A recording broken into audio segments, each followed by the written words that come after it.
Hi friends, welcome to my channel. Friends చూడండి, ఈ జంగల్లో నాకు ఇంకో మొక్క కూడా కనిపెట్టాను. ఎంత ఎగ్జైట్మెంట్గా ఉందో అంటే, నాకు ఒక్కొక్క మొక్క ఇక్కడ నేను వెతుకుతున్నా కూడా, ఎంత రిస్క్ చేసి వెతుకున్నా కూడా నాకు ఏమనిపించలే. ఒక కొత్త మొక్కగా మనం మీకు ఏదైనా వీడియో తీసి చూపించాలా, నా వ్యూవర్స్ అందరికీ చూపించాలా అనే విషయంలో నాకు చాలా హ్యాపీగా ఉంది. చూడండి ఫ్రెండ్స్, ఇది ఈ మొక్కను ఫ్రెండ్స్, ఇదే మొక్క. ఇది తీగ మాదిరి ఎక్కువగా అల్లుకుండే మొక్క ఫ్రెండ్స్. ఇది చూడండి, ఇది ఇదో ఇక్కడ ఉంది కదా, ఒక్కటే మొక్క వచ్చి ఎంతగా విస్తరించిందో చూడండి. అదంతా పైకి అంతా అల్లుకునింది. వీటి ఫ్లవర్స్ అయితే చిన్నగా ఉన్నాయి. ఈ పువ్వులు చూడండి, చిన్న పువ్వులు. అండ్ అలాగే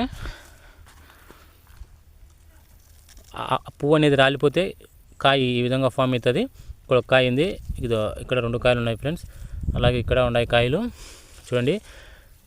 ఒక తీగకు ఇక్కడ ఆకు కాయ, ఆకు కాయ, ఆకు కాయ, ఇక్కడ ఆకు కాయ. ఒక్కొక్క తీగకు ఒక్కొక్క ఆకుకు ఒక కాయ లేక 2 కాయలు ఉన్నాయి. అలాగే ఈ కాయలు మాగితే చూడండి ఏ విధంగా ఉంటాయో. ఇదో ఫ్రెండ్స్, మాగితే ఇలా ఉంటాయన్నమాట కాయలు. లోపల విత్తనాలు చూడండి ఎన్ని ఉన్నాయో. ఇవి బాగా మాగి విత్తనాలు ఫుల్గా ఏర్పడినాయి ఫ్రెండ్స్. ఈ విత్తనాలు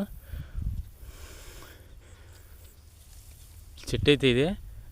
మరి ఈ మొక్కను నేను చూసినా అనుకున్నా, కానీ ఎక్కడ చూసినానో అర్థం కాలేదు. అదే ఈ మొక్క వల్ల నేను ఏం ఉపయోగం అనేది నేను ఎక్కడ వినలేదు ఫ్రెండ్స్. మరి ఇదైతే కొత్త మొక్కే కదా. చూడండి, ఇక్కడ ఒక కాయ ఉంది. అండ్ అలాగే ఇక్కడ చూడండి, ఇక్కడ ఒక కాయ ఉంది, ఇదో కాయ. మరి ఈ కాయల వల్ల ఉపయోగమా, లేకుంటే ఈ తీగల వల్ల ఉపయోగమా అనేది నేనైతే చెప్పలేను ఫ్రెండ్స్. మరి ఏదైనా ఈ మొక్క ఒక భూమి మీద ఉండింది అంటే దీనివల్ల మనకు ఎంతో కొంత యూజ్ అయితే ఉంటుంది ఫ్రెండ్స్. అది మనం ఖచ్చితంగా తెలుసుకొని ఉపయోగించుకుంటే మనకు ఎంతో ఉపయోగపడుతుంది.